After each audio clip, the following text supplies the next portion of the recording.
देश में तेल की आपूर्ति चूंकि इंपोर्ट आधारित है, हमें बहुत सा तेल मंगाना पड़ता है। लगातार रुपया गिर रहा है। यूपी, बिहार में, यूपी और देश में अनेक जगह पर शुगर फैक्ट्री बंद होने के कगार पर है। ये दिल्ली में कितना प्रदूषण है। मैं सामाजिक कार्य करता हूँ, मैंने एक डायग्नोसिस सेंटर खोला है। इजराइल और ईरान झगड़ रहे हैं। इजराइल हमारा मित्र है, ईरान हमारा मित्र है, और भारत के तरफ से दोनों को ही ना तो समझाने की और ना ही दोनों का साथ देने की कोई बात बाहर निकल कर आती है। आप इसे कैसे देखते हैं? सर, मैं इसे बिल्कुल देखता नहीं हूँ, क्योंकि मैं विदेश मंत्री नहीं हूँ। पेट्रोल के भाव E20 होने के बावजूद भी ऑलमोस्ट उतने ही हैं जितने हुआ करते थे। राघव चड्ढा जी के ऊपर कुछ इस प्रकार के एक्शंस लिए गए कि वो राज्यसभा में अपनी बातें प्राथमिकता से नहीं रख पाएंगे। मैं ईरान में 6-7 बार गया, और ये खोमेनी जो आयतुल्ला खोमेनी इनको मिला था, प्रधानमंत्री को मिला, वो एक जगह गुप्त रूप से उनको रखा गया था। वहाँ मिसाइल आई और रूम में आई, और वो कि मैंने कोशिश की कि 5 लाख एक्सीडेंट होते, 1.5 लाख मौतें होती है। मैंने कोशिश की थी कि 24 समाप्त होने के पहले 50% कम करूँगा, पर नहीं कर पाया। मुझे बता दो, मैं छोड़ दूंगा काम पर। और जिसमें मुझे, मेरे फैमिली को बदनाम करने की कोशिश की। स्कूटर पर 4-4 लोग बिठा के घूमता था, और चौथे को बोलता था नंबर प्लेट पे हाथ रख। इथेनॉल के 300 पंप इंडियन ऑयल ने डाले। पेट्रोल बेचना बंद हो जाएगा। भारत टोल मुक्त कब होगा? सियाम नाम के ऑर्गेनाइजेशन का नाम आया, जिसका क्लेम है कि हमारे देश की गाड़ियां इस व्यवस्था के लिए तैयार नहीं थी, जिससे गाड़ियों में कोरोजन की दिक्कत होना, रबड़ के अंदर, गाड़ियों में जो रबड़ लगे हुए हैं उनमें दिक्कत। मेरे ऊपर ये चार्ज किया गया कि मेरे लड़कों का इथेनॉल की फैक्ट्री, उसको फायदा उठाने के लिए मैंने इथेनॉल लाया। मेरे पास टोयोटो की इनोवा गाड़ी है। मनसा सततम स्मरणीयम, वचसा सततम वदनीयम, लोकहितम मम कर्म। नमस्कार सर, मेरा नाम अंकित अवस्थी है।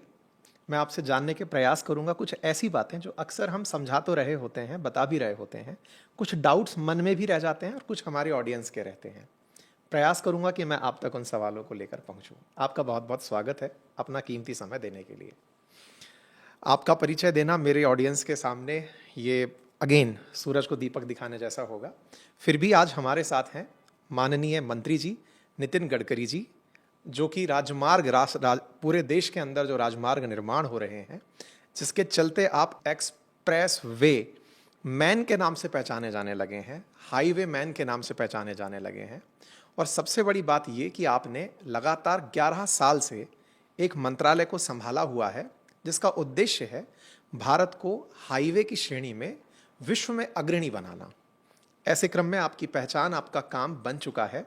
हम उसी श्रम में आज आगे बढ़ेंगे और आपसे कुछ विषय, विशेष रूप से आज के जियोपॉलिटिकल जो सर्कमस्टांसेस बने हैं, देश के अंदर तेल की असुविधा उत्पन्न हुई, इस बीच में आपका E20 बहुत ज़्यादा जिक्र में आया सर। हम वहीं एंट्री करेंगे सर, लेकिन शुरुआत चूंकि जिस तरह के घटनाक्रम चल रहे हैं वहाँ से आते हुए हम पेट्रोल की ब्लेंडिंग पर आएंगे। सर, वर्तमान परिप्रेक्ष्य में जिस तरह की भू राजनीतिक सर्कमस्टांसेस बने हैं, देश में तेल की आपूर्ति चूंकि इंपोर्ट आधारित है, हमें बहुत सा तेल मंगाना पड़ता है। ऐसे में सर, पेट्रोल के अंदर ब्लेंडिंग जो एक समय तक लक्ष्य से पूर्व आपने पूरी करी थी, उसे आप ब्लेसिंग इन डिस्गाइज मानते हैं या आपकी दूरदर्शिता का परिणाम मानते हैं? देखिए, पहली बात तो ऐसी है कि राष्ट्रवाद हमारे विचारों का, उद्दिष्टों का आत्मा है। और प्रधानमंत्री जी का भी सपना है कि हम $5 ट्रिलियन की इकोनॉमी बने, हम विश्व गुरु बने, हम तीसरी वर्ल्ड की अर्थव्यवस्था बने। ये सब बनने के लिए हमें एक बात करनी पड़ेगी कि हमारे देश को आर्थिक दृष्टि से सुखी, समृद्ध, संपन्न हिंदुस्तान बनाना होगा। और ये बनाने में हमारे कुछ इंपोर्ट्स हमारे अड़चन के हैं। किसी भी देश के आर्थिक स्थिति का जब अवलोकन करते हैं तो हमारा एक्सपोर्ट कितना है और इंपोर्ट कितना है, इसके आधार पर उसका मूल्यांकन होता है। आज डॉलर की तुलना में रुपया, ये लगातार रुपया गिर रहा है। इसका कारण एक ये भी है कि हमारे देश में हम 23 लाख करोड़ रुपए की फॉसिल फ्यूल इंपोर्ट करते हैं, पेट्रोल, डीजल और गैस। अगर साफ शब्दों में कहा जाए तो हमारी जो एनर्जी इंपोर्ट है फॉसिल फ्यूल की, वो टोटल रिक्वायरमेंट की 87% इम्पोर्ट है और 13% केवल देश में है। तो मैं उस विचारों का हूँ कि क्या ये देश आत्मनिर्भर नहीं बनना चाहिए, क्या देश स्वावलंबी नहीं बनना चाहिए।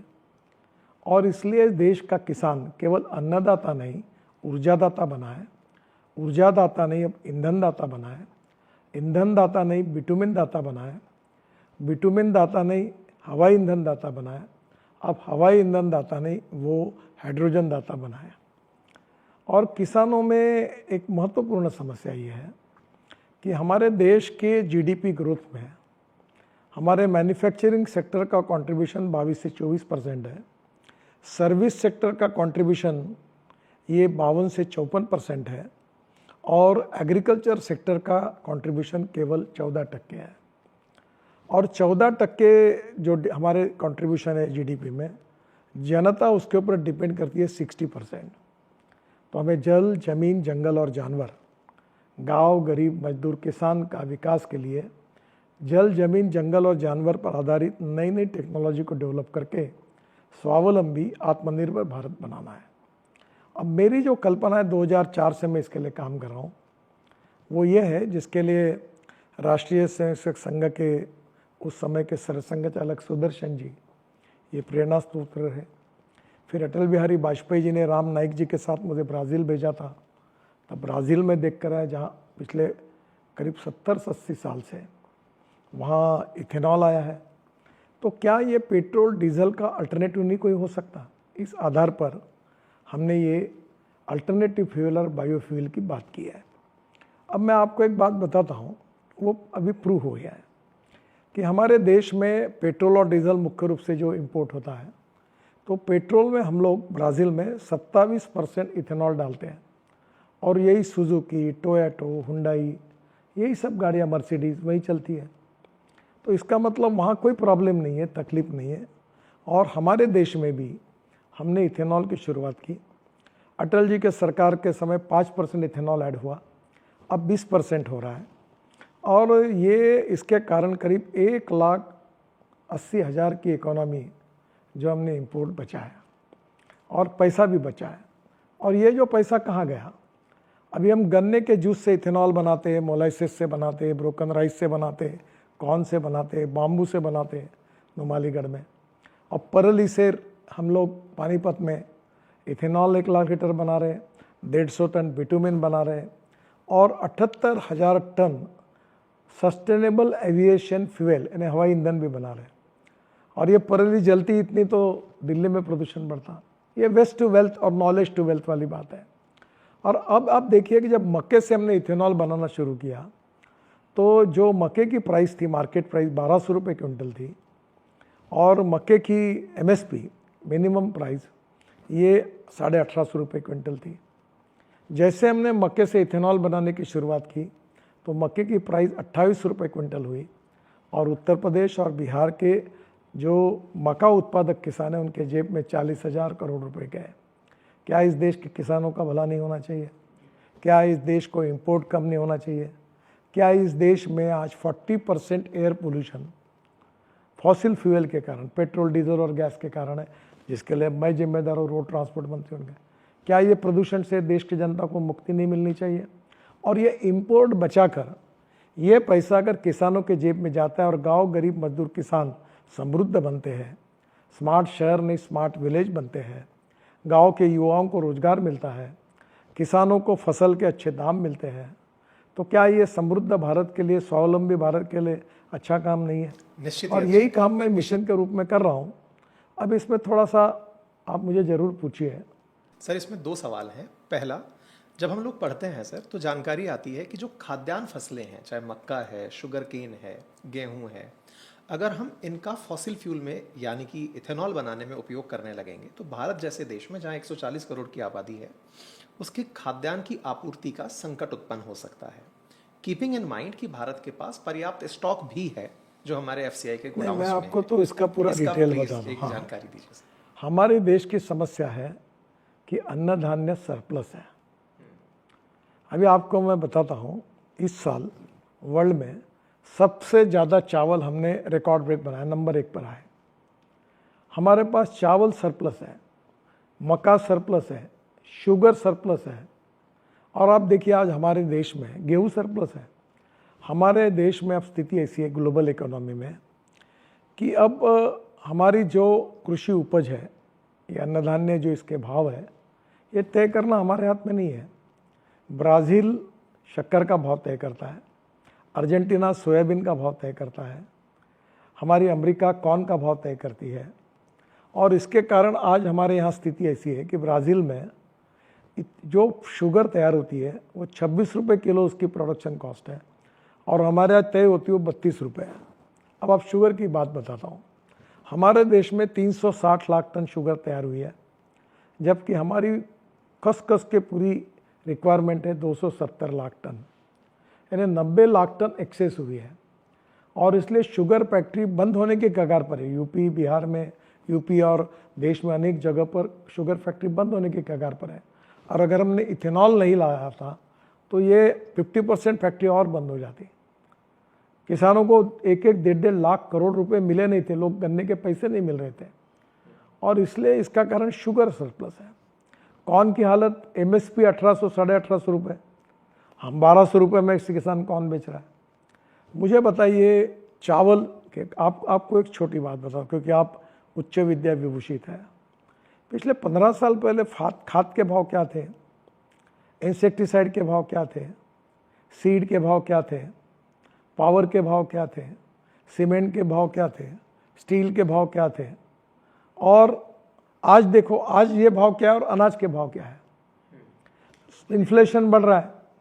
आप देखो जब प्याज का उत्पादन बढ़ता है तो प्याज 1 रुपये किलो जाता है तो उसको कोई संरक्षण नहीं है, और जब उसको एक्सपोर्ट करके 25 रुपये 30 रुपये रेट मिलता है तो हम बंदी ला लेंगे। तो ऐसा देश कैसे चलेगा। एक किसानों को एक तरफ से अगर हम लोग इसी प्रकार से दबाते जाएंगे तो निश्चित रूप से इसके कारण नई समस्याएं पैदा होगी। और इसलिए हमें आज कोई शॉर्टेज नहीं है, ना गेहूं का शॉर्टेज। आपको मालूम है एक समय हमको चावल और गेहूं रखने के लिए पंजाब हरियाणा में रेलवे स्टेशन का उपयोग करना पड़ा। हमारे पास रखने के लिए गोदाम नहीं है। ग्रीन रिवोल्यूशन हुआ है, सीड अच्छे डेवलप हुए हैं, प्रोडक्टिविटी बढ़ी है, इरिगेशन बढ़ा है, और इसलिए अब हमें अनाज की कमी नहीं है। At the cost of the food grain हम फ्यूल नहीं बना रहे, हम सरप्लस है उससे बना रहे हैं। दूसरी बात, क्या आपको पता है कि कितना अनाज हर साल सड़ता है। गवर्नमेंट गोदाम में जो चावल पड़ा वो कितना बड़े प्रमाण पे होता है, जबकि हम खरीद लेते हैं। अब सरकार ने MSP के नीचे अगर जब जाती सरकार को खरीदना पड़ता है, कितना सरकार का नुकसान होता है। तो ये होने के बजाय उसका डाइवर्सिफिकेशन, अगर import substitute, cost effective, pollution free, indigenous अगर हम इसमें करते तो उसमें कोई प्रॉब्लम नहीं है। जिस दिन हम अनाज का शॉर्टेज हो जाएगा हम ये प्रोडक्शन बंद कर देंगे, हम बंदी कर देंगे उसके ऊपर। पर आज वो स्थिति नहीं है, और आज किसानों के भलाई के लिए हमें ये करना बहुत ही आवश्यक है। सर एक सप्लीमेंट्री क्वेश्चन है। जो डॉक्यूमेंट्स हमने पढ़े सर उसमें 2030 का लक्ष्य था इथेनॉल को 20% पेट्रोल में मिक्स करने का। इसे 2025 में करने का ये विज़न जो था, आपका जो आइडिया था, ये प्रीपोन क्या हुआ, मतलब कैसे हो पाया? ये उपलब्धि है या ज़रूरत है? नहीं सर, प्रोडक्टिविटी बढ़ गई। हमारे पास जो एग्रीकल्चर सरप्लस था, शुगर केन जूस, मोलाइसेस, बाम्बू से बना, राइस स्ट्रॉ से बना, उसके कारण प्रोडक्टिविटी बढ़ी। देखो डिमांड एंड सप्लाई इसके रेशो में होता है। और दूसरी बात, मैं तो दूसरी बात कर रहा हूँ, अभी हमने ये 100% इथेनॉल पर गाड़ियाँ लाई है। अभी 2 wheeler Bajaj, TVS, hero Honda की बाइसिकल 100% इथेनॉल पर है। मेरे पास टोयोटो की इनोवा गाड़ी है, बाहर आप जाते समय उसका शूटिंग कर लेना। वो गाड़ी 100% किसानों ने तैयार किए हुए इथेनॉल पे चलती है। वो पेट्रोल का पड़ रहा है 100%, और वो गाड़ी चलते चलते 60% बिजली तैयार करती है। और पेट्रोल की एवरेज में और डीजल की एवरेज में अगर तुलना करेंगे तो पेट्रोल का भाव 25 रुपये लीटर आता है। Import substitute, cost effective, pollution free और इंडिजिनियस, प्रदूषण भी नहीं है, और इसका पैसा किसानों को मिल रहा है। अभी हम लोग टोयोटो, हुंडई, बाद में सुजुकी, टाटा, महिंद्रा, सब ने अब ये 100% इथेनॉल की गाड़ियाँ तैयार की है, और अभी जल्दी ही ये मार्केट में आएगी। इथेनॉल के 300 पंप इंडियन ऑयल ने डाले हैं। पेट्रोल बेचना बंद हो जाएगा और धीरे धीरे पूरी स्कूटर, टू व्हीलर और कार पेट्रोल के बजाय 100% इथेनॉल पर चलेगी। इंपोर्ट खत्म हो जाएगा, प्रदूषण कम हो जाएगा, खत्म हो जाएगा पेट्रोल का, और देश के किसानों के जेब में ये पैसा जाएगा। ये देश के हित में नहीं है सर। इसी में सर एक और क्वेश्चन, आपके पास गाड़ियों में हाइड्रोजन फ्यूल से चलने वाली कार भी है, ऐसा हमारी रिसर्च में निकल के आया, उस पर भी सवाल पूछेंगे, लेकिन एक इथेनॉल से जुड़ा दूसरा सवाल भी है सर। इथेनॉल का हमारे देश में कंजप्शन एज एन अल्कोहल भी होता है, नशे में भी होता है। नशे की स्थिति में मैं राजस्थान के अंदर आबकारी सेवाओं से जुड़ा रहा हूं, जहां पर मुझे अवैध शराब को के बेचान को रोकना होता था। ऐसे में सर, जहां शराब का उत्पादन लोग लोकल लेवल पर कर लेते हैं, भविष्य में इथेनॉल अगर इस तरह से उपलब्ध होने लगा तो सर इसके ऊपर पाबंदी लगाना, जो अवैध रूप से शराब बिक्री में जहां एक और लोग स्पिरिट कंज्यूम कर जाते हैं, रिफाइनरीज से जब इतनी बल्क मात्रा में अल्कोहल निकलने लगेगा, तो क्या आपको नहीं लगता कि इसकी माल प्रैक्टिसेस शराब के अंदर बढ़ने लगेंगी सर? आप तो एक्साइज में थे, आपको मालूम होगा कि पहले जो बनता है वो आरएस बनता है, रेक्टिफाइड स्पिरिट। रेक्टिफाइड स्पिरिट से दो मार्ग होते हैं, रेक्टिफाइड स्पिरिट से इथेनॉल बनता है और रेक्टिफाइड स्पिरिट से फिर फॉरेन लिकर और या अपनी देशी दारू बनती है। पहली बात, ये एक्साइज का आइटम है, कोई इथेनॉल को बेच ही नहीं सकता, और आज तक देश में एक भी कंप्लेंट किसी ने इथेनॉल खरीदी किया और उसको दारू बनाए ऐसी नहीं हुई है। जो मॉटलिंग प्लांट है वो अलाउ है उनको कि अपने ब्रांड पर वो देशी और फॉरेन लिकर बनाते हैं, ब्रांडी, विस्की, रम, वो ऑलरेडी बन रही है, इसके इथेनॉल आने के पहले बन रही है, और वो एक्सपोर्ट भी होती है और देश के मार्केट में सील बंद होती जाती है। आप जो बात कर रहे हैं वो हाथ भट्टी की है, कि जैसे वहाँ ये जैसे गुड़ है ना, गुड़ ये उबाल कर उसमें से निकल के वो अल्कोहल तैयार करके वो जहरीली दारू बनाते हैं। ये इतना कंट्रोल आइटम है, गवर्नमेंट के नियम इतने स्ट्रिक्ट हैं कि आज तक इस प्रकार की कोई घटना नहीं हुई है। पर जो दारू बना रहा है हाथ भट्टी की, हमारे महाराष्ट्र में उसको हाथ भट्टी बोलते हैं, वो चावल से भी बनाता है, वो किसी भी फूड ग्रेन से बना सकता है। तो वो जो है, या फल सड़ गए तो सड़े हुए फलों से भी बनता है, फर्मेंटेशन से, तो वो टोटली डिफरेंट है, उसका ये इथेनॉल और अल्कोहल से कोई संबंध नहीं है। ठीक है सर। 2030 को जब हमने 2025 में किया, तो मैंने कुछ रिपोर्ट्स ऐसी पढ़ी जिसमें एक सियाम नाम के ऑर्गेनाइजेशन का नाम आया, जिसका क्लेम है कि हमारे देश की गाड़ियां इस व्यवस्था के लिए तैयार नहीं थी, जिससे गाड़ियों में कोरोजन की दिक्कत होना, रबड़ के अंदर गाड़ियों में जो रबड़ लगे हुए हैं उनमें दिक्कत होना। ठीक है साहब, ये कुछ दिक्कतें पहली बात तो ऐसी है कि ये पूरा गलत प्रचार है। आगे का आप वो भी प्रश्न पूछिए। मेरे ऊपर ये चार्ज किया गया कि मेरे लड़कों का इथेनॉल की फैक्ट्री, उसको फ़ायदा उठाने के लिए मैंने इथेनॉल लाया। पहली बात, देश में 550 फैक्ट्री है, उसमें से जो मेरे लड़के इथेनॉल बनाते हैं वो 1 सवा लाख लीटर देते हैं, उसमें से 10 lakh 20 lakh litre per day बनाने वाली 300-400 कंपनियां हैं। तो हम 0.06% इथेनॉल देता है, और वो भी हमारे अल्कोहल भी बनता है तो वो भी कम है। तो पहला पूरा 100% इसके साथ कोई लेवल नहीं। अब मैं हाइड्रोजन की बात कर रहा हूँ तो मैं हाइड्रोजन तैयार कर रहा हूँ, मैं डीएमई की बात कर रहा हूँ तो कोई डीएमई थोड़ी बना रहा हूँ, मैंने इलेक्ट्रिक व्हीकल लाया तो कोई बैटरी में बना रहा हूँ, मैं अल्टरनेटिव फ्यूल और बायोफ्यूल की बात कर रहा हूँ। तो पहली बात, इस प्रकार का पूरा बेबुनियाद आरोप, एक पेड कैंपेन चला गया और जिसमें मुझे, मेरे फैमिली को बदनाम करने की कोशिश की, 100% झूठा था। दूसरी बात, इथेनॉल की खरीदी ऐसी नहीं है कि मेरे से लिया जाता, पहले इथेनॉल का टेंडर निकलता है, फिर उसकी प्राइस कैबिनेट तक जाती है, कैबिनेट वो अंतिम निर्णय देती है, और फिर उसके हिसाब से कोटा मिलके फिर वो खरीदी करते हैं, कोई किसी को फेवर नहीं किया जाता। दूसरी बात, जो आप बात पूछ रहे हैं कि इथेनॉल के कारण गाड़ियाँ खराब हुई, ये सीएम जो है, इन्होंने ये जब कंट्रोवर्सी चली तो उन्होंने प्रेस कॉन्फ्रेंस लेकर बताया कि ऐसी कोई गाड़ियाँ, सीएम ने प्रेस कॉन्फ्रेंस ली। दूसरी बात, पहली बार जब इथेनॉल बनता था तो हमारे यहाँ मेटल के वो जॉइंट्स वगैरह पार्ट है वो सड़ते थे और रबर के हो गए। अभी हमारे यहाँ इथेनॉल की एक भी ऑफिशियल तकरार नहीं है। एक जगह कोई आता, आजकल कल मेरे पास हमारे एक मराठी के पेपर है लोक सत्ता, इंडियन एक्सप्रेस का, उसके देवेंद्र गावंडे करके मुख्य संपादक है नागपुर में, उन्होंने वो जीप कंपनी की एक एसयूवी है उनके पास, उन्होंने फ़ोन किया कि मेरी गाड़ी काम नहीं कर रही, प्रॉब्लम आया, और मैंने जब मैकेनिक कंपनी में लेके गया तो उन्होंने कहा कि ये इथेनॉल के कारण ये प्रॉब्लम आया। तो मैंने कहा तुम्हारी गाड़ी किसकी है? बोले डीजल की। तो बोला डीजल में तो इथेनॉल ही मिक्स नहीं होता, तो ये झूठ बता रहा है आपको। ये मेरा सवाल भी था कि डीजल में ब्लेंडिंग का क्या प्लान है सर? डीजल में इथेनॉल नहीं जा सकता।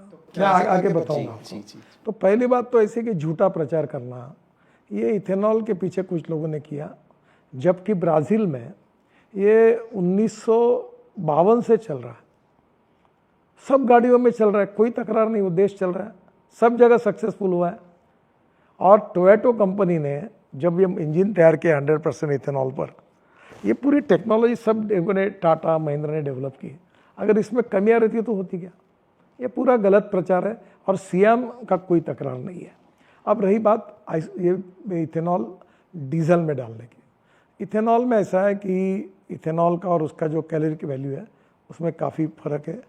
उसका जो ये जो है विशेष कैलोरी की वैल्यू के साथ फ्लैशिंग पॉइंट बोलते कोई, तो वो मेल नहीं खाता है। तो इथेनॉल ये डीजल में डालना संभव नहीं है। पर इथेनॉल से एक आइसोब्यूटेनॉल बनता है और आइसोब्यूटेनॉल ये डीजल में उसके प्रयोग शुरू है। वो 15% तक डाल सकते हैं, ऐसा कहना है लोगों का। ARAI में उसके एक्सपेरिमेंट चल रहे हैं। उनका ऑफिशियल रिपोर्ट आएगा पेट्रोल मिनिस्ट्री के पास, तब डालना नहीं डालना, कितना डालना, ये उनका अधिकार है, तब वो निश्चित होगा। पर ये प्रयोग किस स्तर पर है? किर्लोस्कर जो कंपनी है, उन्होंने इथेनॉल पर चलने वाले जनरेटर सेट तैयार किए और आइसोब्यूटेनॉल पर तैयार करने वाला जनरेटर सेट तैयार किया, वो मैंने ही लॉन्च किया है। तो अभी ये जो टावर है टेलीकम्युनिकेशन के, वो 450 करोड़ डीजल यूज़ करते हैं। अगर ये जनरेटर सेट गए तो इथेनॉल पे आएगा। अब इथेनॉल का रेट है 65 रुपये लीटर और डीजल का भाव है 115 रुपये लीटर। तो पैसे की भी बचत है, पोल्यूशन भी नहीं होगा, इंपोर्ट सब्स्टिट्यूट है, कॉस्ट इफेक्टिव है और इंडिजिनियस है। तो विन विन सिचुएशन है। तो इसलिए टू व्हीलर में, ऑटो रिक्शा में, और अभी कोशिश चल रही है में ट्रैक्टर जल्दी आ रहा है CNG और इथेनॉल फ्लेक्स इंजन पर। तो हमारे किसान की 1 लाख रुपए की बचत साल की होगी। सर किसान की हो गई, अब जो उपभोक्ता है उसके लिए पेट्रोल के भाव E20 होने के बावजूद भी ऑलमोस्ट उतने ही हैं जितने हुआ करते थे। सर आप एक बात देखिए कि पेट्रोल का वर्ल्ड मार्केट जो है वो फ्लक्चुएशन होता है। आज 110 रुपये पेट्रोल डॉलर का हो गया बैरल का। तो हमने इथेनॉल ऐड करने के बाद इस समय पेट्रोल की क्रूड की प्राइस बहुत ज़्यादा है, इथेनॉल सस्ता है, तो नेचुरली आज फायदे का है। पर जब पेट्रोल क्रूड ऑयल $50 पर बैरल आता है और जब इथेनॉल महंगा होता है और पेट्रोल सस्ता होता है और क्रूड ऑयल सस्ता होता है, तब तो हम भाव तो कोई ज़्यादा नहीं करते। तो कभी ना कभी ऑयल कंपनी को घाटा भी आता है, प्रॉफिट भी आता है। इसलिए हमने स्टेबिलिटी करके एक भाव रखे हुए हैं और साल भर में ये भाव स्टेगनेंट है। पर वर्ल्ड मार्केट में जो क्रूड ऑयल हम खरीदते हैं वो तो भाव बदलते रहते हैं। अभी 110 बैरल हो गया, फिर अभी 90-95 हो गया, जैसे युद्ध विराम घोषित हुआ तो 95 हुआ। इथेनॉल का ऐसा नहीं है, देशी फ्यूल है, अपना देश का है। और इसलिए आत्मनिर्भर भारत बनने के लिए हमें अपने देश को स्वावलंबी बनाने के लिए हमारी जो एनर्जी इंपोर्ट है उसको रोककर जो 87% हमारा है वो स्वदेशी स्वावलंबन के आधार पर इंपोर्ट सब्स्टिट्यूट, पोल्यूशन फ्री और इकोनॉमिकली वायबल और इंडिजिनस।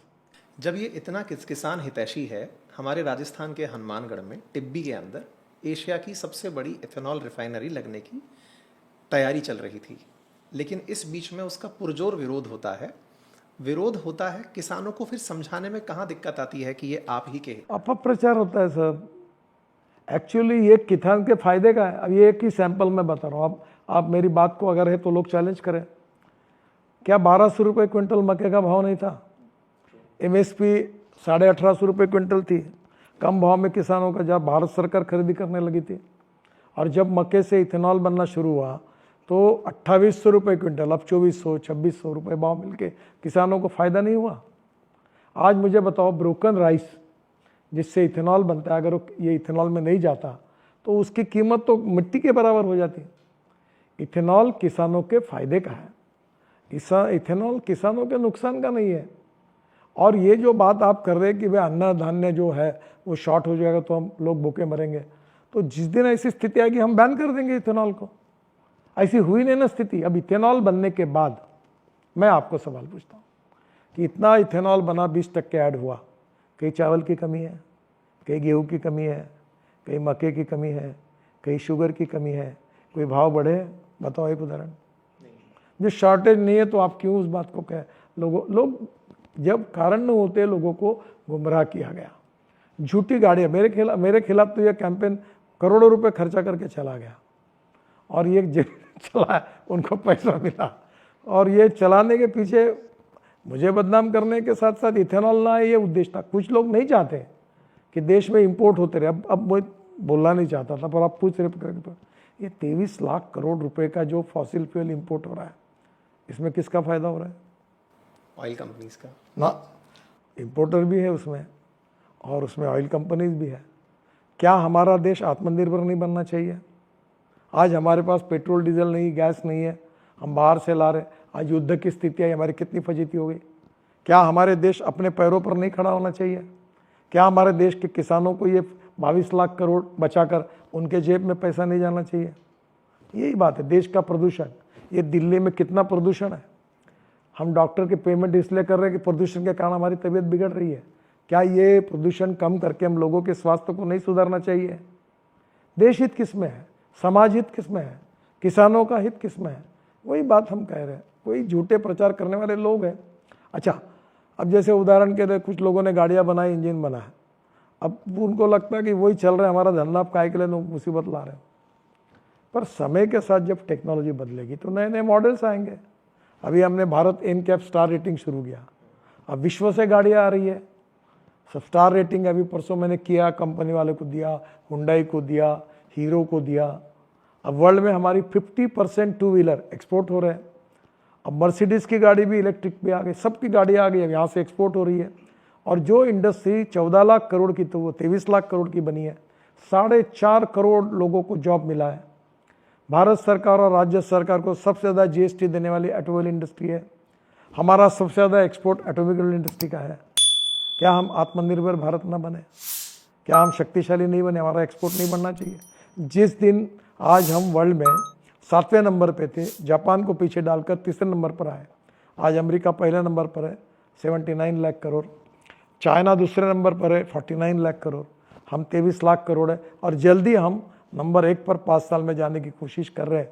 अगर हम जाएंगे तो इतनी इंडस्ट्री बड़ी होगी तो कम से कम 6-7 करोड़ युवाओं को जॉब मिलेगा। सरकार का GST 3 गुना बढ़ेगा तो फायदा जनता का नहीं होगा? बिल्कुल होगा। और ये प्रदूषण जो पेट्रोल डीजल का है, दिल्ली में इतने त्रस्त है लोग, क्या ये प्रदूषण 40% ट्रांसपोर्ट सेक्टर का वो कम होगा? इसका फायदा, अब इलेक्ट्रिक की बसें जा रही दिल्ली में। पहले मैं जब आता था तो दिल्ली में वो रॉयल इनफील्ड और बुलेट पे फटफटी रहती थी, उसके ऊपर धुआं छोड़ के गाड़ियाँ जाती थी, 5-5, 6-6 लोग बैठे थे। हमने ई-रिक्शा लाई, मैकेनिक जो ई-रिक्शा, 1.5 करोड़ लोग आदमी को धोने का काम करते थे, बोरा पीठ पर उड़ाते, बंद हो गया। आज क्या ये मानवीय शोषण मुक्त नहीं हुआ? देखिए, कभी कभी क्या होता है, ई-रिक्शा के खिलाफ लोग प्रचार करते हैं कि वो ई-रिक्शा कोई भी गली में घुस जाता है। गरीब को अब रोजगार है, उसको नियम बनाने पड़ेंगे। अब मैंने उसको भारत NCAP में उसको भी स्टार रेटिंग कर रहे हैं कि क्वालिटी का बने। अब बड़े बड़े कंपनियों की इलेक्ट्रिक रिक्शा अच्छी आई, ऑटो रिक्शा आई, ऑटो रिक्शा आई, ई कार आई, ई स्कूटर आई, अब ई इलेक्ट्रिक ट्रक आ रही।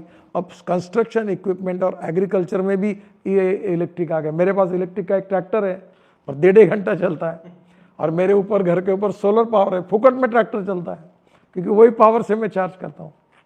तो कहीं ना कहीं टेक्नोलॉजी का उपयोग गांव, गरीब, मजदूर, किसान को मिलना चाहिए। आपकी इन योजनाओं से, ऑन लाइटर नोट, आप राजमार्ग मंत्रालय संभालते हैं, पेट्रोलियम मंत्रालय को कंपटीशन नहीं लगता है? सर, एक्चुअली मैं सच बताता हूँ, मैं ज़्यादा रोड, टनल, ब्रिजेस पे बात ही नहीं करता। आपको शायद पता नहीं होगा, हमारे रोड में हमने 7 वर्ल्ड रिकॉर्ड किए, और मैं 75 साल में HSC मैट्रिक हुआ हूँ। आप बहुत होशियार विद्यार्थी, आप IIT में गए सर।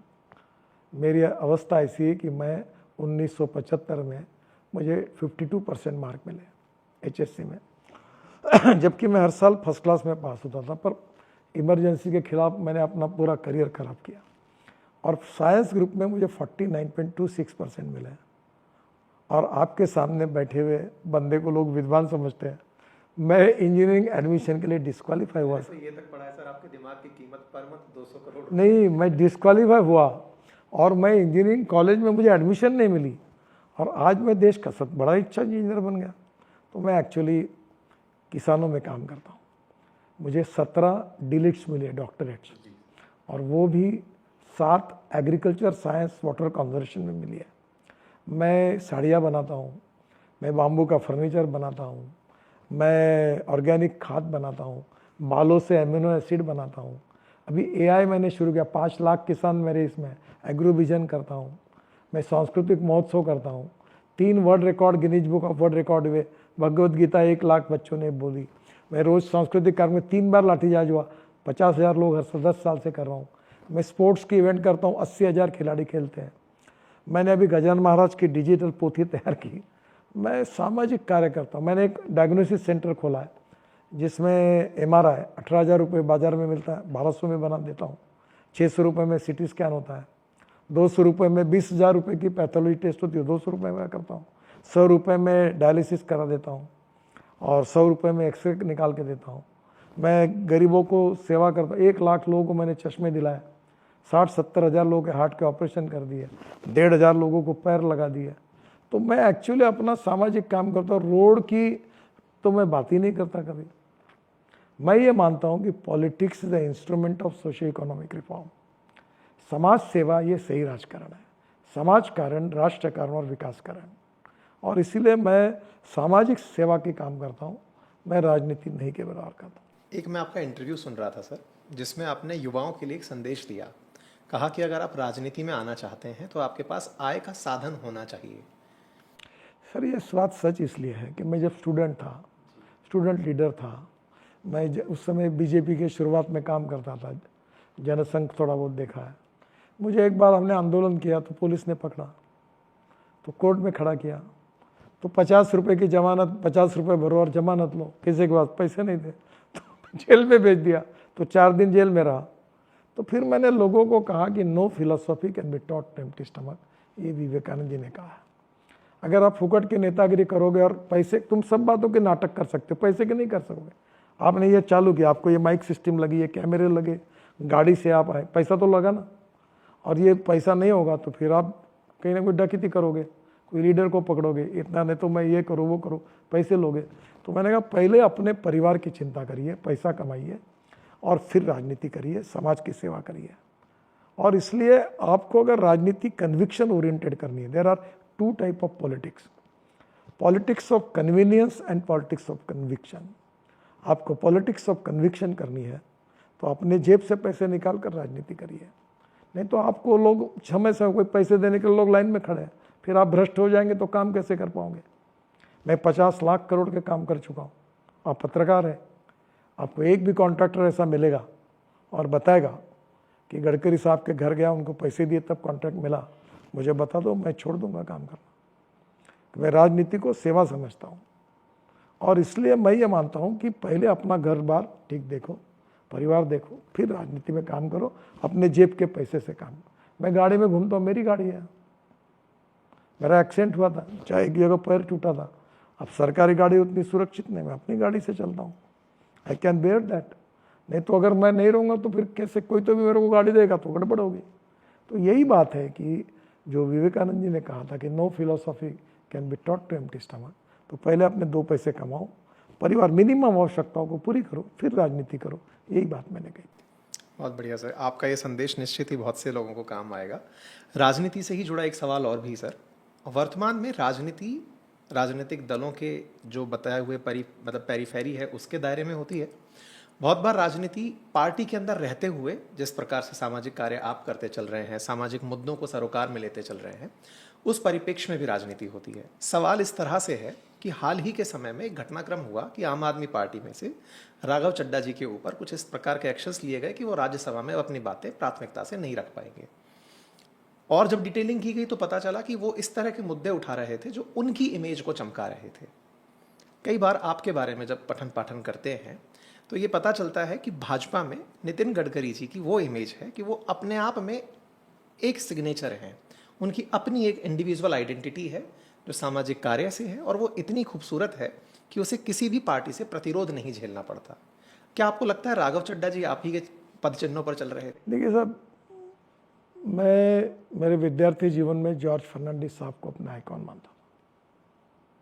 वो डिफेंस मिनिस्टर थे तो एक पुलिस वाला उनके साथ आता था, मैं 45 साल से मंत्री हूँ। ना मुझे कोई एयरपोर्ट पर छोड़ने के लिए आता है, ना पहुँचाने के लिए आता है। मेरे नागपुर में मेरे घर पर कोई हार लेके आता नहीं, कोई गुच्छे लेके नहीं आता। ना मैं अपने कटआउट लगाता हूँ, ना अखबारों की पुरों नहीं निकलता हूँ। ऐसे फोटो निकाल के नहीं, क्या फोटो नेता छापते, मैंने कभी नहीं छापा। मैंने कोई हाईवे पे मेरा नाम नहीं लिखा। कभी आपने देखा है कि ये हाईवे मैंने बना करके हमने मेरा फोटो कहीं लगाया? मैं कुछ नहीं लगाता। मैंने कोई काम का क्रेडिट नहीं लिया, किसी का प्रचार नहीं करता। हाँ, मैं अपना काम ओनरशिप के साथ करता हूँ। मैं ये कहता हूँ कि technology is important, resources more important than technology.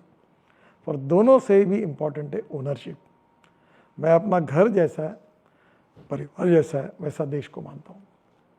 मैं कोई साधु सन्यासी नहीं हूँ। मैं हर रोड अच्छा बने, काम अच्छा हो, लोगों को सुविधा मिले, ये मेरी चिंता रहती है। मैं काम करता हूँ, करते रहता हूँ। जो काम मुझे प्रधानमंत्री ने दिया है वो ठीक से करते रहता हूँ। और मुझे आपको इस बात की चिंता भी नहीं कि कौन मुझे अच्छा कह रहा हो, कौन मुझे बुरा कह रहा। मैंने अपने आप, मेरी पार्लियामेंट्री कॉन्स्टिट्यूंसी में आई है, ये मेरे में हिम्मत है। मैंने लोगों को कहा था कि जो करेगा जात की बात, उसको कस के मारूंगा लात। मैं जात, पंथ, धर्म, भाषा और सेक्स पर डिस्क्रिमिनेट करने वाली राजनीति नहीं करूंगा। जो मुझे वोट देगा उसका भी काम करूंगा, और जो नहीं देगा उसका भी काम करूंगा। पूरा नागपुर मेरा परिवार है, मैं नागपुर का हूँ और नागपुर मेरा है। मुझे कांग्रेस के जो मेरे खिलाफ लड़ता वो भी मेरे घर काम करने आता है। सब आते, मुसलमान आते, सब आते। मैंने कभी नहीं किया। अयोध्या का सर्किट भी बनाया, बुद्ध सर्किट भी बनाया। मैंने कभी ये नहीं देखा कांग्रेस के एमपी का और बीजेपी का मैं रोड बनाना है तो इसको बना दो और उसको तो रोड ही नहीं बन पाएगा। तो मुझे सब रोड बनाने हैं। जो सही काम है वो सबका करता हूँ। गलत काम होता है तो बोलता हूँ देखो ये काम मैं नहीं कर सकता, इसकी अड़चन है। मैंने कभी झूठ बोला नहीं, झूठ आश्वासन दिए नहीं। जो बोला वो किया, और जो नहीं हो पाया वो स्वीकार किया। मैं कितने बार 12 साल में पब्लिक के सामने हाथ जोड़कर अपराधी मूड में स्वीकार करता हूँ कि मैंने कोशिश की कि 5 लाख एक्सीडेंट होते, 1.5 लाख मौतें होती है। मैंने कोशिश की थी कि 24 समाप्त होने के पहले 50% कम करूँगा, पर नहीं कर पाया। रोड इंजीनियरिंग में सुधार किया, ऑटोमोबाइल इंजीनियरिंग में सुधार किया, इन्फोर्समेंट कानून लाया, फाइन बढ़ा दिए, पर लोगों का बिहेवियर, ह्यूमन बिहेवियर नहीं बदल पाया। मोबाइल पे बात करना, हेलमेट नहीं पहनना, बेल्ट नहीं लगाना, रेड सिग्नल होगा तो नहीं हो रहे, एक्सीडेंट बढ़ रहे। मैंने कहा मैं क्षमा प्रार्थी हूँ, मैं इसको नहीं कर पाया। जो नहीं कर सका वो मैंने स्वीकार किया, जो कर सकता वो करने की कोशिश की। डाउन टू अर्थ हूँ। मुझे एक बड़े आपके जैसे इसने बहुत बड़ा ये है टीवी की, ये उनने पूछा आप बहुत सोचते होंगे, बहुत काम करते होंगे, आप क्या करते हो? मैंने बोला सच बताता हूँ और आपको आज भी बता दूँ।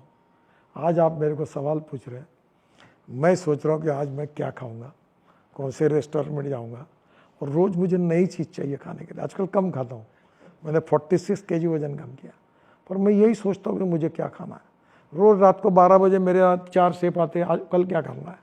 रोज़ नया नई चीज़ बनाता हूँ, मैं खुद रेसिपी देखता हूँ और मेरे को उसी में खुशी है। यहाँ मेरे यहाँ 1 एकड़ खेती है, मूलिया होती है, गाजर होती है, बटाना होता है, सब्जियाँ होती है। मैं अपने यहाँ घर में ऑरेंज के मेरे ऑर्किड, मैं AI कर्स में अपने बस वाटर कंजर्वेशन में 25 साल से काम कर रहा हूँ। तो मैं ये अपनी सामाजिक कार्यों में, सेवा के काम में करते हुए अपने खुशी से रहता हूँ।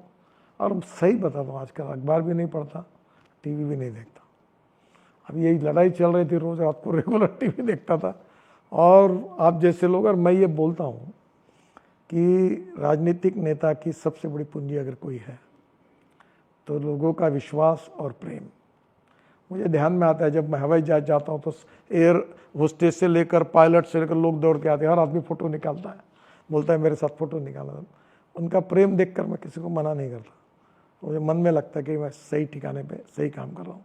जिस दिन लोग मुझसे दूर जाएंगे, दूर भाग जाएंगे, लोग मेरे तरफ देख के हंसेंगे नहीं, तब मैं समझूंगा कि मैं गलत काम कर रहा हूँ। और अटल बिहारी वाजपेयी की वो बात मैं अक्सर याद रखता हूँ, हे भगवान मुझे इतनी ऊंचाई कभी मत देना कि मैं अपनों को गले लगा सकूँ। मैं फुटपाथ पर पानी पूरी खाता हूँ, भेलपूरी खाता हूँ, मुंबई जाता हूँ, अब Z+ में हूँ तो 11 बजे निकलता हूँ। शटर डाउन करने से मैं चुपचाप होटल में घुसता हूँ, मस्त सुधारता हूँ, निकलता हूँ।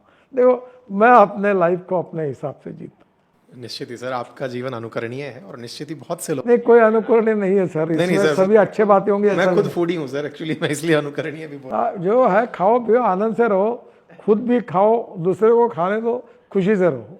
मैं सर जब आप तक आ रहा था तो मुझ तक जो मेरे आपने एक काम नहीं किया आज, आपने जयपुर की कचौरी नहीं ली प्याज की। वो कोई आता है मेरे पास तो मैं उसको जयपुर आने वाला तो बोलता हूँ रावत की कचौरी लेके आना। मुझे आपके प्रोटोकॉल का अंदाजा नहीं था सर। मैं सच में इतना हम्बल्ड फील कर रहा हूँ कि जब मैं एंट्री किया हूँ तब से लेके अब तक मुझे पोहा खिलाया जा चुका है। इतना घर का सा मुझे यहाँ पर माहौल मिला है। किसी ने भी एक बार भी ये जांचने का प्रयास नहीं किया कि आप किस तरह से पधारे हैं। आपका ये जो व्यक्तित्व है ये कैमरे के उस पार मैं फील कर चुका हूँ। मुझे पता नहीं था कि आप जैसे व्यक्ति तक कचौड़ी लेके पहुंचना सर इतना मैं आसान बहुत होगा। छोटा, आप इतना मेरे को बड़ा नहीं नहीं सर, आप हमारे देश मैं के बड़ा- माननीय मंत्री हैं और हमारा सौभाग्य है कि आप। मैं भारतीय जनता पार्टी का एक सामान्य कार्यकर्ता था। मेरा हैंड राइटिंग बहुत गंदा था, मैं पोस्टर चिपकाता था और उस समय आपको मालूम होगा तो ये काले दीवारों पर चूना लगाते थे और चूने पे गेरू से और नील से लिखते थे। तो मैं उसी के लायक था कि चूना लगाने के वो काम करता था। मेरी औकात और हैसियत कुछ नहीं है। जो कुछ बनाया ये आपका बड़प्पन है। वो मुझे राष्ट्रीय स्वयंसेवक संघ, विद्यार्थी परिषद और बीजेपी ने बनाया। बड़े बड़े लोगों के सहवास में लेकर मेरे जैसे पत्थर को कुछ अच्छे संस्कार हुए थोड़े बहुत, उससे जो कुछ कर सका मैं कर। मैं ये नम्रता के ऊपर नहीं कह रहा हूँ सर। नहीं सर, सर मैं आपको मेरी ज़िंदगी थर्ड क्लास में पिक्चर देखा। मैंने पिक्चर थर्ड क्लास में देखता था और नाटक बालकनी में बैठ के देखता था। 85 पैसे पे थर्ड क्लास का टिकट देखता था। अब समय प्रबंधन कैसे कर स्कूटर पर 4-4 लोग बिठा के घूमता था और चौथे को बोलता था नंबर प्लेट पे हाथ रख ताकि पुलिस वाला चालान न कर सके। क्या वो दिन थे, मेरा खुशी की बात थी। सर मैं आज भी जब आपकी व्यस्तताएं देख रहा हूँ, आप इतना सब कुछ करते हैं। हम जैसे लोग जीवन में अगर थोड़ी बहुत भी जिम्मेदारी लेते हैं तो सबसे पहले समय प्रबंधन को कोसने लगते हैं कि समय मैनेज नहीं हो पा रहा है। आप देश की इतनी महत्वपूर्ण भूमिका निभाते हैं, समय प्रबंधन तो पूरा मेरा रिसर्च नहीं किया आपने फिर। प्लीज मैं रिसर्च मैं सबसे के माध्यम से सुनना। सबसे इरेगुलर और इनडिसिप्लिन व्यक्ति था। 2-2 बजे ढाबे पे खाना खा लेता था, आलू बंडे समोसे खा लेता था। कुछ भी दिखा तो वो जो चूरा होता था ना भजिया का, वो सेव में डालकर चना डाल के वो कुछ मेरे जीवन में कोई एक कौड़ी की कोई डिसिप्लिन नहीं थी। कोविड ने मुझे बदल दिया। अब मैं रोज़ सुबह उठता हूँ, 2 घंटे व्यायाम प्राणायाम करता हूँ। मैंने 46 किलो वजन कम किया है और अब मेरी स्वास्थ्य अच्छा है, चेहरे पर फर्क पड़ा है। और मैंने तय किया, और मैं आपको आज एक बात बता देता हूँ जो आपके जो सुनने वाले हैं उनके पास पहुँचाइए कि नॉलेज, ज्ञान, सत्ता, संपत्ति और सौंदर्य, ये 4 बातें व्यक्ति के जीवन में बहुत महत्वपूर्ण होती है। पर ये चारों बातें कब जंग लग जाता है, कब चली जाती है, पता नहीं चलता। Health is wealth. पहले अपना स्वास्थ्य अच्छा रखो, शरीर अच्छा रखो, खुशी से जियो और आनंद से जियो और स्वास्थ्य की तरफ पहला ध्यान दो। अगर आपका स्वास्थ्य बिगड़ जाएगा, ना सत्ता काम की है, ना संपत्ति काम की है, ना प्रतिष्ठा काम की है, ना कुछ काम का नहीं है। आज का हीरो जो होता है कल का सीनियर कैरेक्टर एक्टर बनता है। मैं देखो उस दिन अमिताभ बच्चन जी के साथ मेरे बहुत एक दिन पर मैंने शूटिंग किया रोड सेफ्टी का। तो रात को उनको गिर गए एक्सरसाइज कर, उनको शायद फ्रैक्चर हुआ था। उन्होंने कुणाल करके मेरे प्राइवेट से फ़ोन किया कि नितिन जी मुंबई पहुँचे? बोले हाँ, कल शूटिंग है ना। ठीक है बोला, मैं आऊँगा। मुझे पता चला कि उनको ये कुछ तो भी फ्रैक्चर जैसा हुआ है, तकलीफ हो रही है, फिर भी आए। दिन भर मेरे साथ शूटिंग किया और जब मुझे जाते समय मैंने कहा कि आपको ऐसा सा हो, फिर भी आपने किया। बोले अभी डॉक्टर के पास जा रहा हूँ। मैंने बोला आपको कोई फ्रैक्चर निकलेगा नहीं। जब गए तो हेयर फ्रैक्चर था। उस स्थिति में दिन भर वो काम करते रहे, कभी उनके चेहरे पर कोई नहीं था। देखिए 84 एज में है, इस प्रकार की विल पावर, इस प्रकार की ओनरशिप, इस प्रकार की commitment, this is something ideal. और मैं रतन टाटा का अच्छा मित्र था, वो बहुत ही डाउन टू अर्थ थे। मैंने बड़े लोगों से बहुत कुछ सीखा। मैं एक बात अक्सर लोगों को बताता हूँ कि जिन लोगों को मैं दूर से बहुत बड़ा समझ रहा था, उनके नज़दीक जाने के बाद मुझे पता चला कि मैं इनको जितना बड़ा समझ रहा था उतने में बड़े नहीं हैं। और जिन लोगों को दूर से बहुत छोटा समझ रहा था, उनके नज़दीक जाने के बाद मुझे पता चला कि मैं जिनको बहुत छोटा समझ रहा था, अनपढ़ गरीब समझ रहा था, वैसे नहीं है, वो बहुत बड़े हैं। अच्छाई पर किसी का पेटेंट नहीं है। जिससे भी जो अच्छी होती है बात, उसको सीखने की कोशिश करो और आत्मसात करने की कोशिश करो। यही अच्छे व्यक्ति बनने का मार्ग है। Life is too short. जिसका जन्म है उसका मृत्यु अटल है। अपने बारे में सत्ता, संपत्ति, नॉलेज, सौंदर्य, किसी का अहंकार मत रखो। ये सब नश्वर है। जो जन्म होता है वो मृत्यु अटल है। यावत चंद्र दिवाकर नियम है। अपने जीवन में टॉलरेंस रखो, सहनशीलता रखो, सर्वसमावेशकता रखो और संवेदनशीलता रखो। और जिन लोगों के पास कुछ नहीं है, रहने के लिए मकान नहीं, शरीर पर कपड़ा नहीं, खाने के लिए रोटी नहीं, उनके प्रति अपना संवेदनशील भाव जागृत रखो, उनके लिए कुछ करो। मेरे ऑफिस में नागपुर में एक संस्कृत का गीत लिखा हुआ है, मनसा सततम स्मरणीयम वचसा सततम वदनीयम लोकहितम मम करणीयम। मैं ऐसे शोषित, पीड़ित, दलित, सामाजिक, आर्थिक, शैक्षणिक पिछड़े हुए लोगों के जीवन को अगर कोई बदलने की कोशिश कर सकता हूँ तो मैं करते रहूँगा।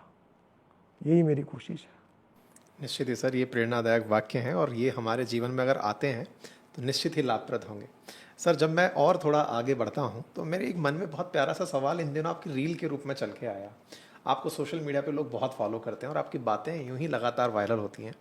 आपने एक वाकया साझा किया था ईरान के राष्ट्रपति के शपथ ग्रहण समारोह का। राष्ट्रपति पजेश्कियन के शपथ ग्रहण समारोह में आप गए थे और वहीं पर हमास के एक लीडर आए थे। आपने उस अनुभव को उस वाकये के अंदर कहीं सर, क्या हुआ कि भारत सरकार के प्रतिनिधि के रूप में उस ओथ सेरेमनी प्रोग्राम में मुझे भारत के प्रतिनिधि के रूप में प्रधानमंत्री ने भेजा था। मैं दुबई से तेहरान पहुंचा। एक होटल में सब जितने मेहमान आए थे बड़े बड़े वहीं थे। तो 5 बजे जब था तो हम लोग 1 घंटा पहले वहाँ पहुँचे। तो ये एक रूम से दुप्पट दुगना बड़ा हॉल था। एक 15-20 लोग टेबल पर बैठे थे। सबका परिचय हुआ, बातचीत हुई। तब एक व्यक्ति बैठा था, वो भी प्रधानमंत्री के बाजू में बैठा था। उसको स्पेशल ये था। तो बाद में पता चला वो हम्मास के कोई नेता थे बड़े। तो बाद में हम होटल में चले गए, शपथ विधि हो गया, सब हो गया। तो बाद में रात को 3 बजे एम्बेसडर ने मेरी बेल बजाई। तो उठाया, क्या हुआ रात को? बोले सर हमको निकलना पड़ेगा जल्दी। बोला क्या हुआ? बोले सर कल रात को ये हम्मास के नेता थे कल आपके साथ, वो एक जगह गुप्त रूप से उनको रखा गया था। वहाँ मिसाइल आई और रूम में आई और वो ख़त्म हो गए। तब मुझे पता चला कि ये टेक्नोलॉजी कितनी बदली है। आप और मैं बात कर रहे हैं तो कल 3000 किलोमीटर दूर से कोई निकाल कर यहाँ हमारे को, अभी एक कैमरे लगे हमारे घर पर सुरक्षा के लिए, वो कैमरे का उपयोग होकर डायरेक्ट आता है। तो कहीं ना कहीं ये घटना कि कब क्या होगा इसका भरोसा नहीं है। तुरंत मैं सुबह उठा, पहली प्लेन लेकर दुबई आया और वापस इंडिया आया।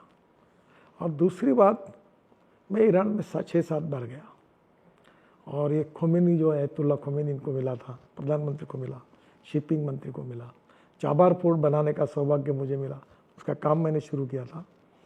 तो मैं जब अयतुल्ला खोमेनी उनको मिला तब उन्होंने मुझे पूछा कि मिस्टर गडकरी आपको पता है कि हमारी पर्शियन कहाँ से आई? मैंने कहा मुझे नहीं पता। बोले इट्स कम फ्रॉम संस्कृत। हमारी तेहरान में संस्कृत का विभाग है, यूनिवर्सिटी में संस्कृत की चेयर है। और बाद में उन्होंने मुझे बताया कि हमारा ओरिजिन कहाँ है मालूम है आपको? बोला नहीं, लखनऊ के पास है, हम वहीं के हैं। जैसे इंडिया की कल्चर, संस्कृति, हेरिटेज रिच है, वैसे ईरान की भी अपनी एक इतिहास है, संस्कृति है, और सेम है, उनके एक इतिहास संस्कृति है।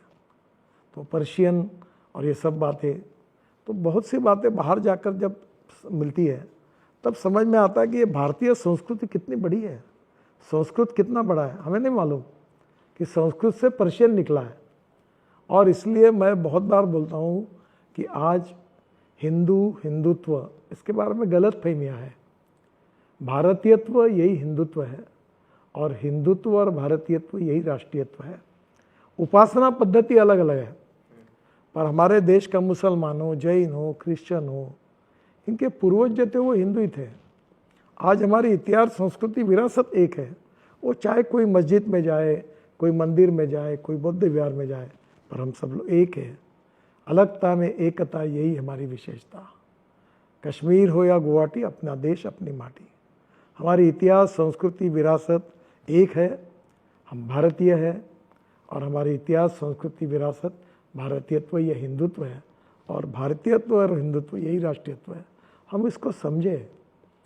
हम लोग धर्मनिरपेक्षता शब्द का अर्थ, आज ही मैंने सुबह कहा कि छत्रपति शिवाजी महाराज सबसे सेकुलर राजे थे। सेकुलर शब्द का अर्थ धर्मनिरपेक्षता नहीं है, सर्वधर्म समभाव है। तो सर्वधर्म समभाव मीन्स सब धर्मों के साथ समान है। अच्छा, व्यक्ति कभी धर्मनिरपेक्ष नहीं हो सकता। अगर व्यक्ति अगर धर्मनिरपेक्ष होता तो राजीव गांधी जी और इंदिरा गांधी जी के मृत्यु के बाद उनको मंत्राग्नि क्यों दिया गया? राजा धर्मनिरपेक्ष होना चाहिए, सरकार धर्मनिरपेक्ष होनी चाहिए, न्याय व्यवस्था धर्मनिरपेक्ष होनी चाहिए, मीडिया धर्मनिरपेक्ष होनी चाहिए, पर व्यक्ति कभी धर्मनिरपेक्ष नहीं होता। कभी कभी गलतफहमियां होती है। हम लोग सच को समझें। हमारा आयुर्वेद, हमारा योग शास्त्र अब विश्व में पहुंचा हुआ है। हमारी सब इतिहास, संस्कृति, विरासत को लेकर हम अब विश्व को दिशा दे सकती है, ताकत हमारे में है। हम अपने अपनत्व को समझें और दूसरों के विचार भले हमसे अलग हो उसका सम्मान करें। दूसरा धर्म हमसे अलग हो उसका सम्मान करें। तो हम लोग, यही हमारी संस्कृति है और यही हमारी विशालता। आपको और एक आखिरी बात बताऊंगा। ये जो सलीम जावेद अख्तर है ना, सलीम जावेद में से, इन्होंने अटल बिहारी वाजपेयी की मुलाकात ली थी और अटल बिहारी वाजपेयी जी को उन्होंने पूछा था कि आप जो बोलते हैं कि आप अगर आपका राज्य आ जाएगा तो क्या अन्य धर्मी मुसलमान वगैरह सबको निकाल देंगे, धर्मनिरपेक्षता समाप्त हो जाएगी? तो अटल जी ने कहा, देखो ये देश धर्मनिरपेक्ष है, था, है और रहेगा। इसका कारण इस देश का बहुसंख्य हिंदू समाज ये सहिष्णु है, सहनशील है और सर्वसमावेशक है, दूसरे धर्मों का सम्मान करने वाला है और इसलिए इसकी चिंता मत करिए कि धर्मनिरपेक्षता का क्या होगा। ये हमारा ओरिजिनल कल्चर है, हमारा स्वभाव है। इसलिए हमने देखो पुराने इतिहास में छत्रपति शिवाजी महाराज और राजपूत राजाओं ने कभी मस्जिदें तोड़कर मंदिर बना होगा ऐसा नहीं होगा। मुस्लिम आक्रमक है, उन्होंने मंदिर तोड़कर मस्जिदें भले बनाई होगी। महिलाओं के साथ उन्होंने अन्याय अत्याचार नहीं किया। हमने हमारे इसमें जो ओरिजिनल हमारे ब्लड में हमारा जेनेटिक है वो सहिष्णुता का है, सहनशीलता का है, सर्वसमावेशकता का है और सबको साथ लेकर चलने का है और यही हमारी संस्कृति है। और इसलिए मुझे लगता है कि हमारी संस्कृति, भारतीय संस्कृति, हमारी आस्था, हमारी श्रद्धा है। श्रद्धा और अंधश्रद्धा में फर्क है। श्रद्धा रखनी चाहिए, अंधश्रद्धा रखनी नहीं चाहिए। और ज्ञान, विज्ञान, तंत्र विज्ञान का उपयोग करके नॉलेज इज़ ए पावर और conversion of knowledge into wealth हमारा भविष्य है और उनको आगे निकलना है। निश्चित ही सर, आपकी बातें लगातार सुनते रहने का मन कर रहा है। सर, जब आप कहीं विदेश यात्रा पर होते हैं, एक लाइटर नोट पर सवाल है कि बहुत बार भारत की विदेश नीति इस तरह से डिज़ाइन होती है कि हम बहुत से मुद्दों पर स्टैंड नहीं लेते। इस तरह की चीज़ें सुनने को आती हैं कि इजराइल और ईरान झगड़ रहे हैं, इजराइल हमारा मित्र है, ईरान हमारा मित्र है और भारत के तरफ से दोनों को ही ना तो समझाने की और ना ही दोनों का साथ देने की कोई बात बाहर निकल कर आती है। आप इसे कैसे देखते हैं?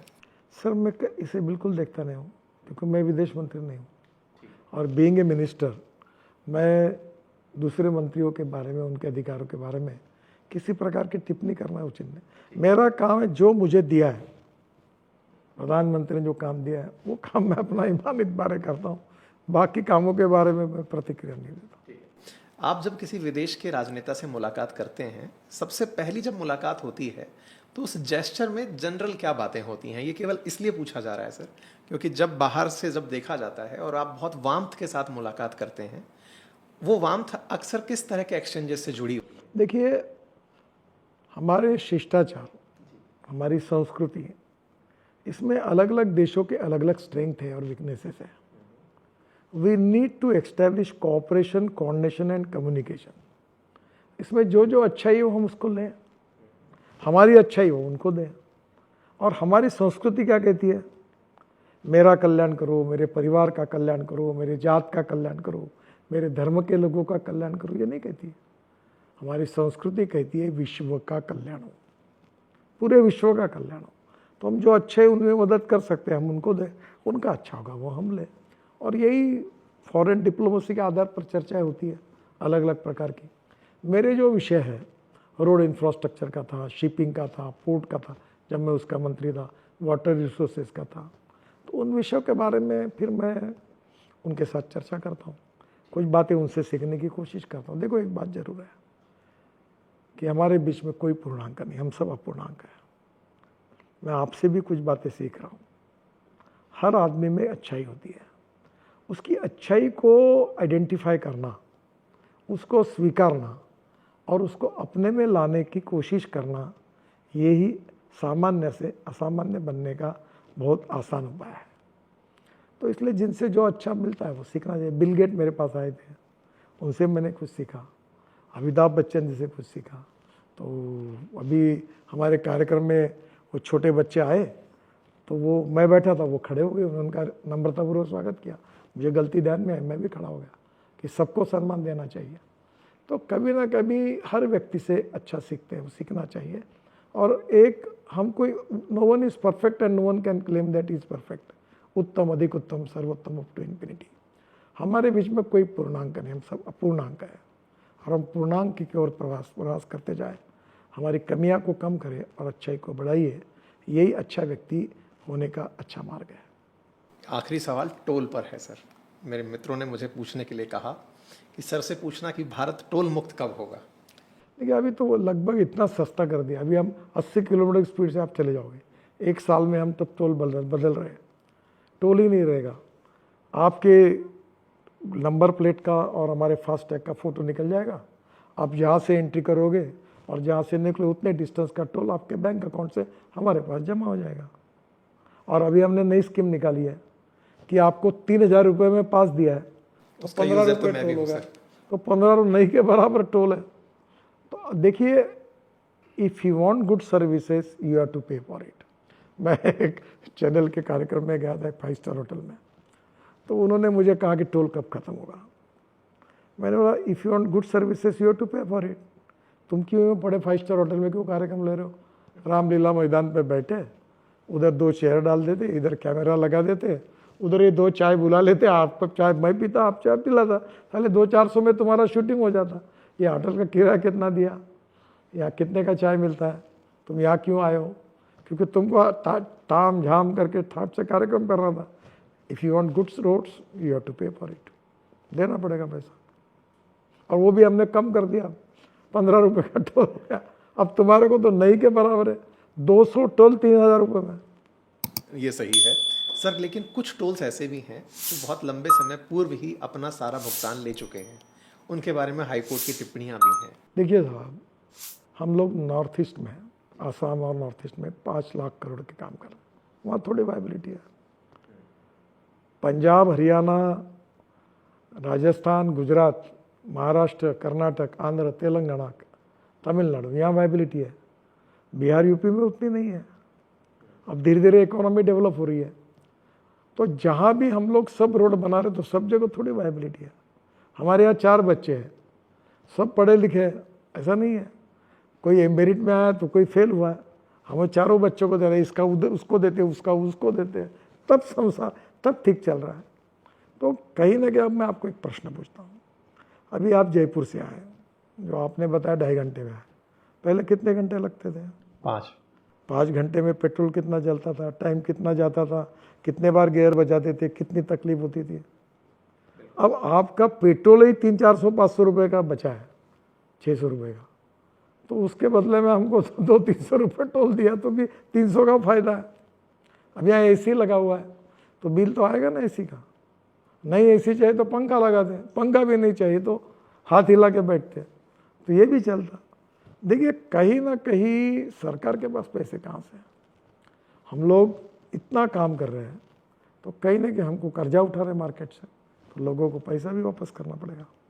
सर, अर्थव्यवस्था में अगर वृद्धि होती है तो भी तो सरकार के पास इनडायरेक्ट सोर्सेज से कमाई पहुंचती है, चाहे प्रोडक्शन के ऊपर लगने वाली। सरकार ये नहीं कर रही है, कितना खर्चा करे, कितनी वेलफेयर स्कीम है कल्याणकारी राज्य में।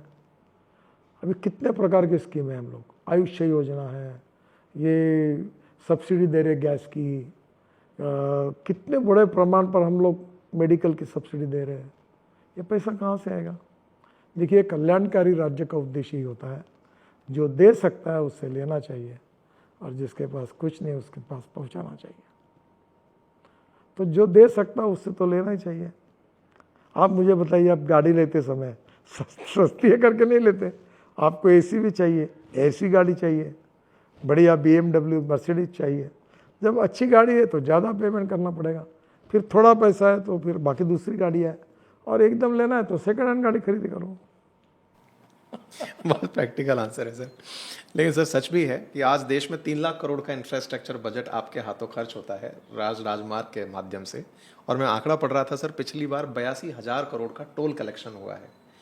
टोल कलेक्शन वर्सेस आपका बजट, इस बार के जब मैं आंकड़े चेक कर रहा था तो गत वर्ष और पिछले वित्त वर्ष में रोड की प्रोग्रेस में थोड़ी कमी देखी गई है। कोई कारण है सर इसका? सर, ये 82,000 करोड़ जो जमा होते हैं वो सेंट्रल किटी में जाते हैं और वो बजट में डालकर फिर हमको आते हैं। ये कोई हमारे अकाउंट में नहीं आते हैं, ये जो सरकार का फंड है उसमें जाते हैं। अभी द्वारका एक्सप्रेस हाईवे बना, गए क्या अभी कभी उसमें? UR2 देखा आपने? ये बनने के पहले क्या हालत थी? हाँ, वो हाईवे में कचरा था, जंगल था, मैंने देखा हेलीकॉप्टर से। अब मुझे बोला कि ये 29 किलोमीटर रोड बना, तो मुझे लगा 400-500 करोड़ का हो जाएगा, बना लूँगा। देखा तो 8,500 करोड़ का हुआ। एक पिलर पर 4 लेन है, टनेज बनाई एयर स्ट्रिप के नीचे में। अब इतना ट्रैफिक था तो अब लोगों को राहत मिल गई। ये सब काम कहाँ से करेंगे सर? निश्चित ही sir. Thank you so much sir. आखिर में जाते जाते आपसे कुछ छोटे छोटे से प्रश्न जो नसीहत के रूप में मेरे ऑडियंस को और मेरे हम उम्र साथियों को काम आएंगे। सर, जिस तरह से आप समय प्रबंधन परिवार के बीच में रहकर करते हैं, आपके माध्यम से क्या सीख देना चाहेंगे? परिवार की प्राथमिकता, कार्य की प्राथमिकता, समय की प्राथमिकता किस तरह प्रायोरिटाइज की जाए, इस पर आप? सर, अपना परिवार जो है वो ही, परिवार अनेक इकट्ठा होते तो समाज बनता है, ऐसे अनेक समाज इकट्ठा होते तो एक देश बनता है। व्यक्ति केंद्र बिंदु है। हमारे घर बच्चों पर अच्छे संस्कार करना, खुशी से परिवार में रहना। अब मेरे नाती है छोटी छोटी, तो मैं उनके साथ बैठता हूँ, आनंद उनके साथ मिलता हूँ, हम सब मिलकर रात को खाना खाते हैं। मेरे स्कूल के दोस्त आते हैं, मैं खाना खाने जाता हूँ बाहर, कभी फुटपाथ पे पानी पूरी खाता हूँ। सर, एंजॉय करना चाहिए लाइफ को, खुशी से रहना चाहिए, जियो और जीने दो। और कभी मराठी नाटक देखता हूँ, संगीत सुनता हूँ, मुझे अच्छे अच्छे गाने पसंद आते हैं। सुबह व्यायाम करता तो गाने सुनता हूँ, मैं आनंद से रहता हूँ। और जीवन का आनंद जो है बहुत मूल्यवान है, उसकी कोई कीमत नहीं है। अपने बच्चों के साथ, अपने परिवारों के साथ आनंद बांटिए, उनको खुश रखिए, आप भी खुश रहिए। Life is too short, try to enjoy it. ये जीवन बड़ा अनमोल है, कब जाएगा इसका भरोसा नहीं है। जब तक है तब तक तुम भी आनंद से रहो, दूसरों को भी आनंद देते जाओ। एक आनंद करके पिक्चर आया था राजेश खन्ना का, देखा आपने? उसका कैंसर होता है, वो मरने का दिन निश्चित होता है, तो फिर भी वो आनंद बांटते रहता है। जीवन ये सुख है, दुख है, जीत है, हार है। कभी सूरज का प्रकाश है, कभी अंधेरा है, कभी खुशी है, कभी गम है, कभी मान सम्मान है, प्रतिष्ठा है, कभी अपमान है, कभी समाधान है, कभी नाराजगी है। चलते रहना चाहिए, सब बातों को भूलकर हम चलते रहना चाहिए। जीवन ये संघर्ष है, और संघर्ष में मैं एक बात अक्सर याद रखता हूँ, रिचर्ड निक्सन की ऑटोबायोग्राफी मैंने बहुत युवा अवस्था में पढ़ी थी। तो वाटरगेट के कारण उनको बहिष्कृत किया गया था, तब उनकी थी, तो एक बात उन्होंने अच्छी कही थी जो मैं भूला नहीं हूँ। The man is not finish when is defeated, but he is finish when he quits. युद्ध में हारने के बाद कोई समाप्त नहीं होता, जब युद्धभूमि छोड़कर भाग जाता है तब वो समाप्त होता है। संघर्ष भी करते रहना चाहिए, उद्दिष्ट के साथ दौड़ते रहना चाहिए, चलते रहना चाहिए। हार हो या जीत हो, खुशी हो या गम हो, चलते रहो। दिन निकल जाते हैं, दिन पलट जाते हैं। जहाँ सूरज निकलता है वहाँ अंधेरा आता ही है, और जहाँ अंधेरा आता है वहाँ फिर से सूरज निकलता है। चरेवती चरेवती, चलते रहो चलते रहो। बहुत बहुत धन्यवाद सर। इसी के साथ आज ये इंटरव्यू हमारे लिए किसी मंत्री जी के इंटरव्यू से अधिक सत्संग ज़्यादा प्रूव हुआ। मेरे लिए लाइफ में बहुत एनलाइटनिंग है सर। आपकी बातें बहुत मोटिवेटिंग हैं। Thank you so much. मैं उम्मीद करता हूँ कि हमारे सभी श्रोता जब इसे सुनेंगे तो उनके भी जीवन में कुछ निश्चित परिवर्तन आएंगे। आपको बहुत सारी शुभकामनाएं सर। और अगले बार आते समय कचोरी लेके आना। निश्चित लेकर आऊँगा। Thank you sir.